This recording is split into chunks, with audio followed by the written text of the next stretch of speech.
Hey guys, welcome to Carla's Coffee Talk, and I want to talk to you today about financial literacy.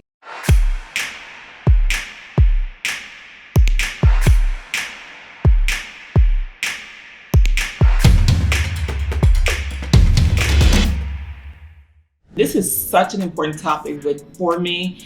I am sitting here with my 4 sons, and part of the reason why this topic is so important to me is I did not grow up with money. I grew up with really having to be on a budget. My family was not financially able to do a lot of the things that I am able to do for my kids. So money management and financial literacy is so important to teach kids at a young age. And to top that off, being that I have been able to do more for my kids, I wanted to make sure that they understood the value of money. I think that's so important. People come into money all the time or have money and they really don't value it. So part of my job raising them as a mom was to teach them about money and also to teach them the value of money. And one of the ways that I did that was to make sure that my kids worked at a very young age. What was one of the first things that you were able to do, Kenny, at a young age? What was something that I gave you to do? I would say, just working at the office for the first time. You know, I think that the first task I had to do was answer the telephones back in the day and answer people's questions and different things like that. But it was always instilled at me, for me to earn something, I have to do something. Yeah. You know, it wasn't just, I give you $1 here, give you $1 there, you figure it out later. You do something, you earn something. So that was instilled in me since an extremely young age. Yep, exactly. And what was some of the things that I instilled in you, Carlton? So when I was first learning about money, one of the things I remember was that I was doing a lot of tasks in the house to try to get money. So there was surface level tasks of just like making your bed and taking out the trash. And then there's tasks that you can go above and beyond, such as helping your dad put up the Christmas lights, mow the lawn. That's right. You know, spending time with you in the kitchen, cooking things. Those were the tasks that not only allowed me to connect with you guys, my parents, but it also, it showed me that going above and beyond to get the money, it made me protect it more. Yep. I wanted it more, so. And above and beyond, because I believe that if kids live in a house, that there are certain tasks that they should have to do on their own. They should have to make up their own beds. They should have to do their own laundry. They shouldn't be paid for those things. But if they go above and beyond and ask, how can I earn money? They can earn money different ways. How do you earn extra money, Carrington? Well, back when I was younger, I would always worry about just collecting recycling. That was my biggest thing. Yep. So I'll get on everyone. Give me your water bottle, give me your soda can. I'll go there, put it into a bag, crush it, bag it up, and go down with dad to the recycling center and make a cool $20. And I'll be happy. I was the happiest kid in the world when I could do that. But as of right now, making money is just coming to you, asking what I can do in the business now. So I want to say maybe 5 years ago, I was scanning. And now I know more about the tax. Now I'm doing input and stuff like that. So just constantly leveling up and learning about money and what it can necessarily get you. Yep. I think it's huge. Yeah. And I think it's always been, for me, it was never, mama, can I have money? It was always, mama, can I earn money? I taught my kids at an early age that you will earn every dime that you make. I will always give you all of what you need, food, roof, clothing, and you will earn everything that you want. And that has always been my philosophy. I know that one of the things I teach my kids too is to be good savers. Cameron, you want to speak to that a little bit? Yeah, I kind of piggybacking off what my brother said about, earning money and stuff like that is one thing about earning money. It's not how much you earn, it's how much you're able to keep. And I think my mom always had like an 80-20 rule. So if she would have gave me $100 for a service I did, I better have $20 left over at all times. And so that was something that I was very keen on, about the ability to save money. And then, you get richer when you save money and you can invest it, and there's different things you can do than just spend. So I think being able to have the discipline to earn money and then keep the money is something that's huge. And I think that a lot of people can benefit from the discipline of saving money. Yeah, and something else I used to do, I would never really allow my children to buy name brand things, that was off the table. It was like you weren't going to spend a lot of money on name brand types of things. And I remember at Christmas time, I would get them gift certificates, or they would get gift certificates. And on January 1st, when all the sales were on, I would allow them to go to the mall and spend their money. You guys remember that? Yeah.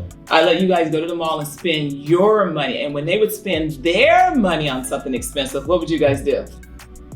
You just protect it more. You keep it clean. Yeah. You're using your own funds.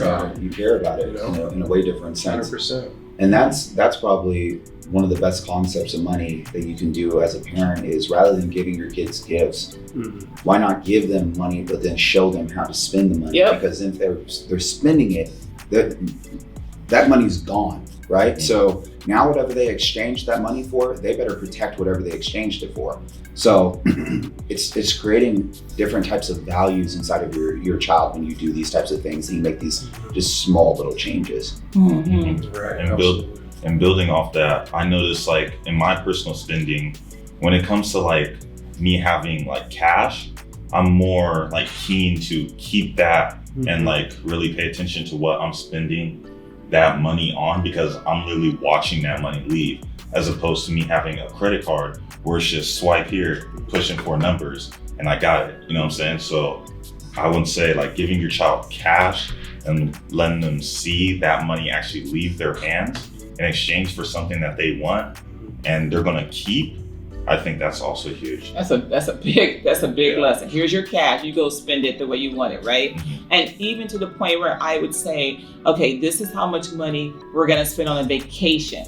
How do you guys want to spend this $500 or this $1,000? This is what we have. And then them making choices on how that money gets spent, I think also speaks to teaching your kids about financial literacy. And you don't have to be an accountant or a financial advisor to teach your kids financial literacy.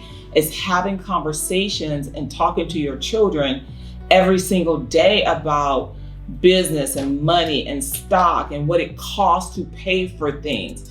One thing that I made my kids do, even Carrington, I made him take over his own cell phone bill, right? Mm-hmm. You have to pay your own bills, buddy. You are now 18. You got to start learning how to pay a bill.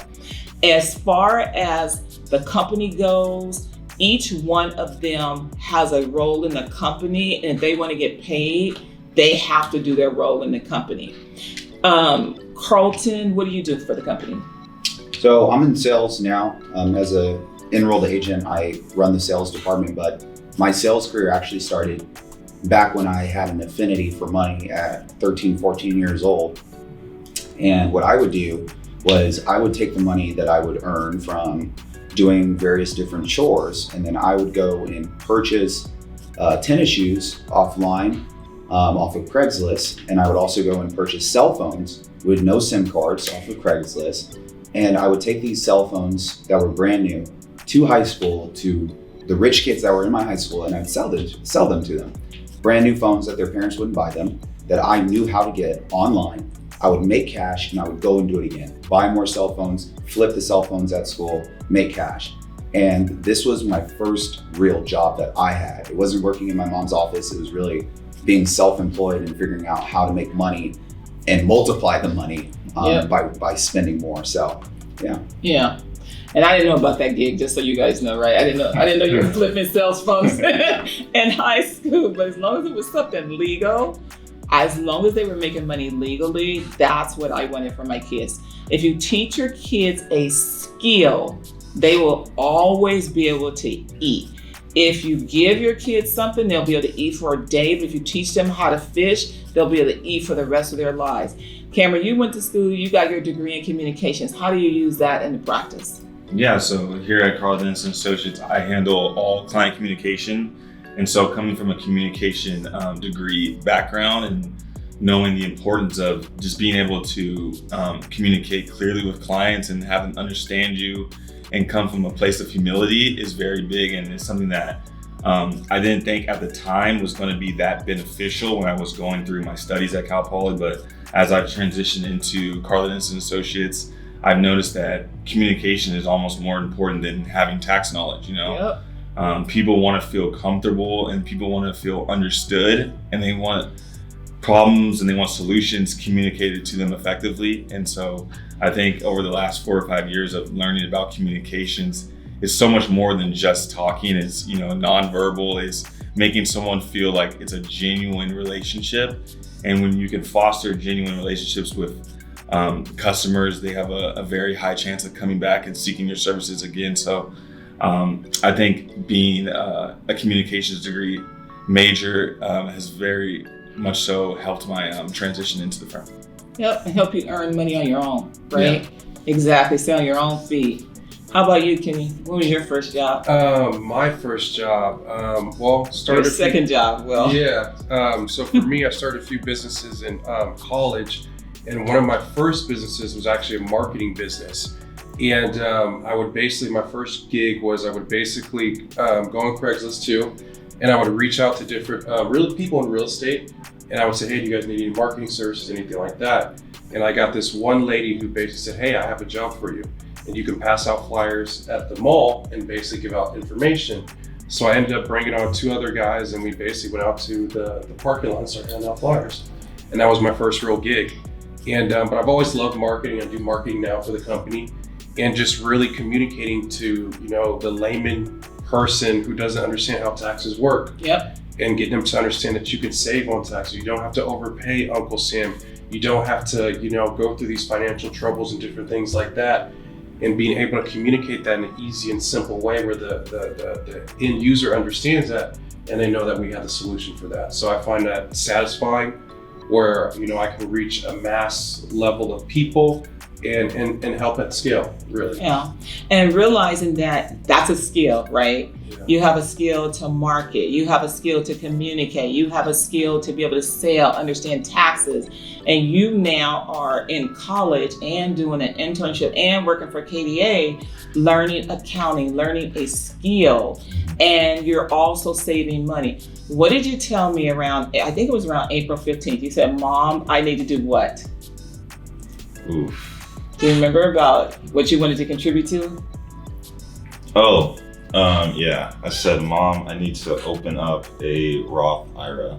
I said, I need to max out my contribution before April 15th, because after that date, I can only start contributing to the year 2021. Right. And so at 18, you know how important it is to start actually saving for retirement now. Mm-hmm. And that's one thing I teach you guys. To Cameron's point, the 80-20 rule, start saving now, because it only takes a little bit consistently for you guys to save so that you guys can always have money, because there's going to be a rainy day at some point and you can't spend everything that you make.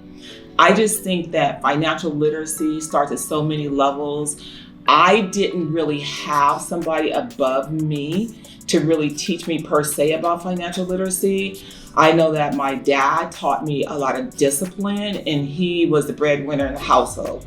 My goal for my kids was for them never to have to work as hard as me to parlay off of my knowledge, but to teach them humbleness. And so that came from me making them earn everything that they do. Even to this day, I'm willing to do some things for them, but they got to earn all the rest of it on their own. Where do you feel like your financial literacy came from?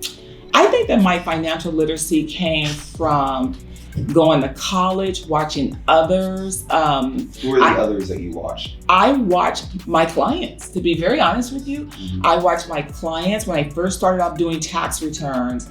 I would see clients coming in, they were making money, and I'd be like, oh my gosh, this client makes so much money. And maybe back then, to me, so much money may have been $50,000, right? When you're only making maybe $10,000. And I would see what they would do, and I would see the clients that would have interest income on their tax returns and dividend income. I'd be like, what are they investing in? And I paid attention. And so I parlayed from them. I parlayed my discipline from being able to save and pay my bills. That came from my dad. My dad was very much a military person. Your granddad was very much a military person. I parlayed that, but I sit in a seat of being able to see what other people do, right? I don't have to go out and make mistakes. I can see who's making the money. I can see how they make it, what they do, who they invest with. I sit in such a seat of knowledge, and like I feel like I'm in the Google financial library every day. Dylan, what were some of the first things that you wanted to do when you started seeing like these people's tax returns, the money that they were making, the lifestyles they were living? What were some of the first things that you needed to do financially? Just to save more, to invest more, to not be afraid of the stock market, right? Because my parents certainly weren't invested in the stock market. You know, my parents had their account at Bank of America down the street on the corner, right? And they had a sock at home with some money in it, which is, right? Which you know where I get that from. So I knew I needed to step out a little bit, to invest in stocks, to invest in mutual funds, to do more is what I realized, to have a little bit of everything. And I bought a house right out of college. That's one pattern I repeated after my parents. My parents said, buy a house. I bought a house. I took out a student loan to buy a house. So that's kind of where I got it from. Yeah. What do you feel like are the most important things for people to focus on investing in now? I think right now, one of the things that people should invest in, cryptocurrency is hot. Yeah, it's huge. Cryptocurrency is hot. I think that you have to do what I like to call protect home plate. You need to have some liquid savings, just money you can go to the bank and get. If you're raising a family, married, you need to have life insurance, protect home plate. Then you start to invest after that. Invest in cryptocurrency, invest in stock, invest in real estate, invest in yourself, invest in your education, your brain, right? 100%. That's the biggest thing that you can invest in. That's the largest return. That's the largest return on investment, is investing in yourself. Put something inside your head, right? Because no one can take away your education. Right. And I think that if that's the one thing that I've given you guys, was the ability to be able to think critically and just to keep going. Yeah. You guys have gone much further than I've ever gone. I think most people starting out early on with money, they think it's super important to just get to a place where they have savings. When you're getting smart about money, the most important thing that you can do with that first amount of money you saved up is reinvest it back into yourself, so you can learn how you can actually make real money. Yeah. Because as you're getting started in life, you're not really going to tap into real money until you tap into real education. Yes. And that's the most important thing, is people just go through life knowing what they know, which is just save for the long term, right? Save for that rainy day, make sure I can cover home plate. But you're basing your knowledge just based off of what you know, or what you've been told, or what your parents have shown you. It wasn't until, like you said, you went out and started doing tax returns for those clients, spending time with them, getting additional education, that you knew what to invest in, how much to save, how to protect home plate, what type of insurances to invest in, why cryptocurrency would even make sense as an asset class, right? So I think it's a progression for people. It's really getting yourself, like you said, to a place where you have that protection, but then also turning around and not being fearful to invest into yourself, so you can really take yourself to that next level. Yeah, you can't operate with fear. I think fear is the root of staying comfortable. You got to be able to get outside your comfort zone. Even for me to open a business, right? Because my parents taught me to go to school, get a good education, and get a good job. But even for me to open a business, I had to get out of my comfort zone. And to your point, education did that. Right. And education doesn't always come by way of institutionalized education, 4-year degree. There's other things we can do to get educated. We can learn from others. There's so much knowledge out there. It's just absolutely incredible. I am just proud of where you guys are and the knowledge that you guys have and where you're gonna go, right? I'm super proud of that. I appreciate you guys being on Carla's Coffee Talk today and just rapping with me about financial literacy. If any of you parents are out there and you want to get your kids some financial literacy, or if you're even wanting it yourself, definitely comment below, click on the link, continue to join us as we bring these meaningful conversations to you. Thank you, boys.